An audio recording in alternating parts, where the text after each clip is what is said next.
আজ আমি আমার পুকুর থেকে তুলবো গেঁড়ি। এটা আমার ছোট ছেলের ভীষণ প্রিয় একটা খাবার।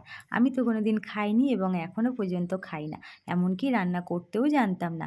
ইউটিউব দেখে শিখেছি। আমাদের বাড়িতে আমি বিয়ে হয়ে কোনোদিন কাউকে খেতে দেখিনি। ও কোথা থেকে শিখেছে জানি না।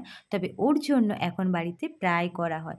আমাদের পুকুরে অনেক গেঁড়ি হয়েছে। কারণ কি, হাঁস পুষেছিল আমার শাশুড়ি মা, অন্যের পুকুর থেকে সেই গেঁড়ি এনে খাওয়াতো। আর এত পুকুরে ছেয়ে গেছে, যাওয়ার নামই নিচ্ছে না এখন। আর বাবুরা পুকুরে নামলেই গেঁড়ি পায়ে পড়লেই তুলে আনবে, রান্না করে দিতে হবে। তো ছোটো বাবু খাওয়া দেখে বড়বাবু এখন খেতে চায়। আর এগুলো তো ভীষণ উপকার খাওয়া চোখের জন্য। শহরের লোক তো কিনে খায়, আর আমাদের গ্রামাঞ্চলে ফ্রিতে পাওয়া যাচ্ছে। যেটা উপকার, তাহলে কেন বলো তো সেটা রান্না করে আমার বাচ্চাদেরকে খাওয়াবো না?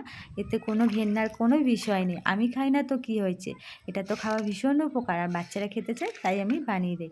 আর এটাকে এখন আমি নুন জল দিয়ে ধুয়ে নেব ভালো করে। তারপরে সারা রাত ভিজিয়ে রেখে দেবো। পরের দিন রান্না করব। রেসিপিটা তোমাদেরকে পরে ভিডিওতে শেয়ার করব। আর কারা কারা খায় কমেন্টে অবশ্যই জানাবে।